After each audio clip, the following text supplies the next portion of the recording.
और जैसे आपको आज सुबह के सत्संग में, जैसा कि आपको पूर्व में बताया है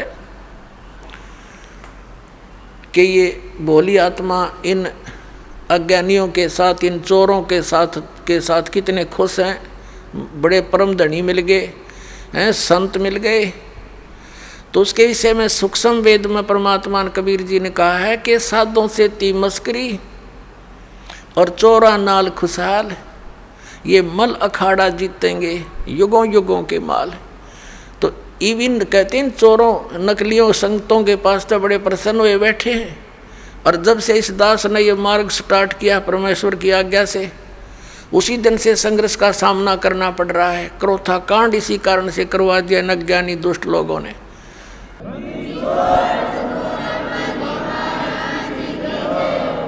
तो कह रहे हैं परमात्मा कि ये मल अखाड़ा जीतेंगे ये युगन युगन के माल, क्योंकि आप पिछले जन्म जन्मांतर से भक्ति करते हुए आ रहे हो और उनके अंदर विशेष कसक रहती है भगवान की। तो वो पुण्यात्मा जा फंसी इन काल के दूता के, इन राधा स्वामी धन धन सतगुरु और ये जनोद दाड़ेर आगरा वाले और ये मथुरा वाला जय गुरुदेव, ये ठाकुर जी महाराज, ये सारे के सारे काल के भेजे हुए एजेंट हैं। इन्होंने सारे दुनिया को अपने पीछे लगा लिया। अब ये पुण्यात्मा परमात्मा की चाह में लगे हुए थे, युगों युगों के माल हैं, पहलवान हैं, रेसलर हैं ये।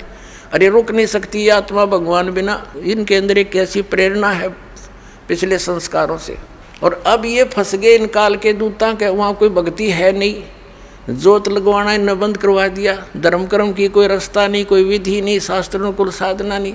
तो ये नास्तिक हो जाएंगे कुछ दिनों में। अगर ये मार्ग स्टार्ट ना होता भगवान वाला तो पूरा भारतवर्ष नास्तिक हो जाता। और ये नास्तिक हो ही गए हैं। जैसे ईसाई हैं, सब मांस खावें, शराब पीवें, सिगरेट ये पीवें, कोई बाउंडेशन नहीं। और एक बार चर्च में नौकरी आई और चलवाई, तो ये कोई भक्ति है? यहीं तक सीमित था। कुछ दिनों के बाद ये जितने भी उन दूसरे महापुरुषों के पास चले गए, उनको परम धनी जान के अब सबकी दुर्गति हो जाएगी, थोड़े दिन में शुरू हो जाएगी। और फिर वो नास्तिक हो जाएंगे, सोचेंगे कितना भगवान नहीं है। हमने 6-6 घंटे जान लगा के देख लिया, गुरुजी तो 2.5 घंटे बताए थे। तो अब परमात्मा ने मेहर बख्श दी कि आपको ये यथार्थ भक्ति मार्ग मिल गया। अब क्या है कि जैसे ये तो मल अखाड़ा जीतेंगे युगन युगन के माल, वो पुण्यात्मा भी सच्चे ज्ञान को सुनेंगे फिर भाग होंगे अपने यथार्थ स्थान पर। वो रुक नहीं सकते वहाँ पर। आज कोई बालक है, बाल की खाल उतार लेता है जीव। एक बार इसका समझ में ना आई थी कि उनको परम धनी मान लिया, ये जो कहते फाइनल है। अब उन्हें कख का भी ना पता, ना सतनाम का पता, 5 नाम काल के जाप करवावे और बात बढ़ावे सतलोक जान की। ना उनको सतनाम का पता, ना सचखंड का पता, ना सार नाम का पता, ना सार शब्द का पता। वही सतनाम, वही सार शब्द, वही सतपुरुष, वही सतलोक, वही सचखंड। ये कोई बात हुई? शरण पैरन के ज्ञानकार बात बनाओ सचखंड जान की।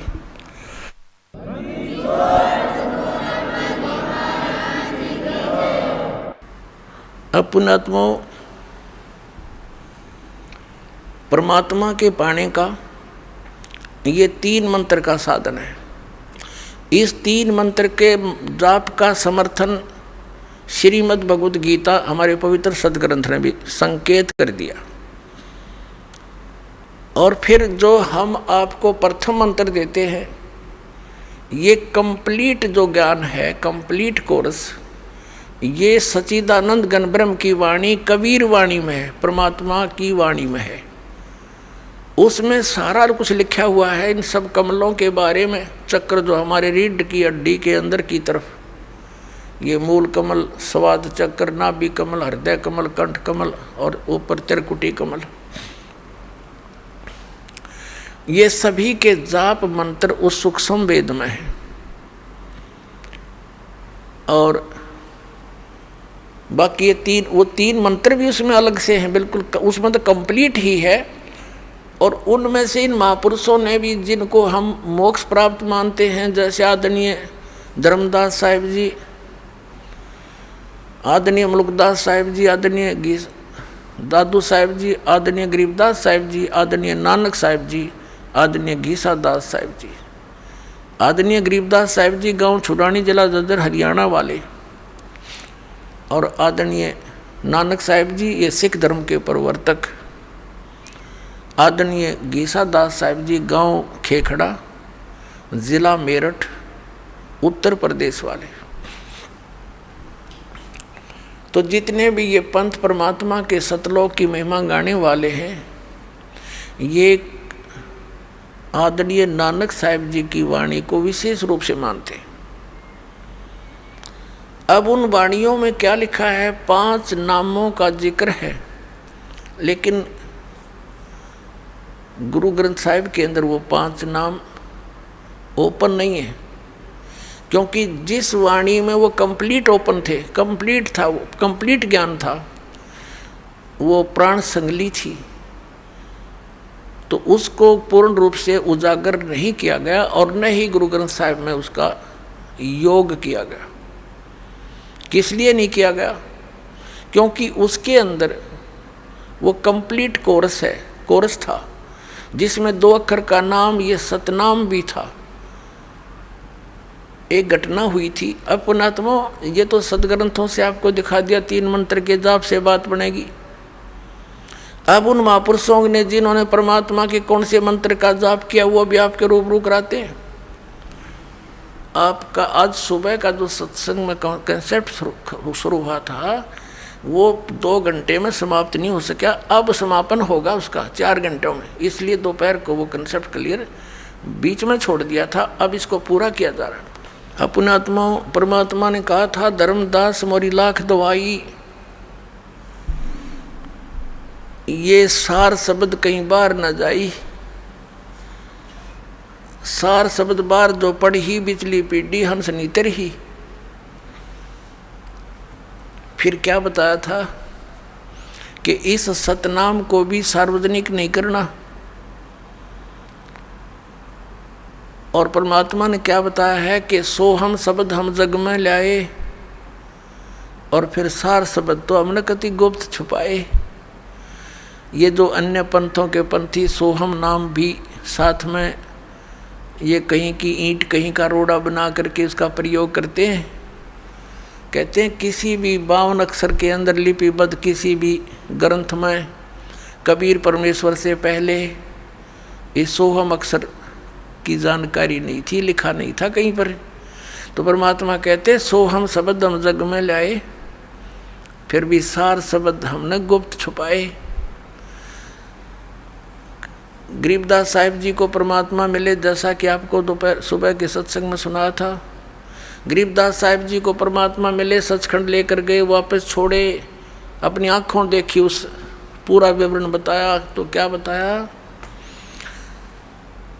कि नामा छिपा ओम तारी, पीछे सोहम भेद बिचारी, सार शब्द पाया जद लोई, आवागमन बहुर न हुई। नामदेव नाम के एक महापुरुष छिपा जाति में हुए। कहते हैं नामा छिपा ओम तारी। आदरणीय नामदेव साहिब जी ये छिंबी जाति में, छिपा जाति में थे, और उनको वो पहले ओम की ही रट लगा रहे थे, उसकी लौ लगा रहे थे तारी, और पीछे सो हम भेद बिचारी। जब परमात्मा आकर मिले उस प्यारी आत्मा को, वो गुण है मालिक का, अपनी अच्छी आत्माओं को खोजते फिरते हैं। कबीर साहब कहते हैं गोता मारूं स्वर्ग में और जा बैठूं पाताल, कह कबीर ढूंढता फिरूं अपने हीरे मोती लाल। फिर नामदेव जी को जब समझाया और ये ज्ञान बताया, ये मंत्र दिया दूसरा, तो कहते हैं नामा छिपा ओम तारी, पीछे सो हम भेद बिचारी, और सार शब्द, फिर सार शब्द मिलेगा, सार शब्द पाया जद लोई, आवागमन बहुर ना हुई। ये है जन्म और मरण के, इस दीर्घ रोग के नाश करने का 3 मंत्र का ये साधना जाप, ये मंत्र है।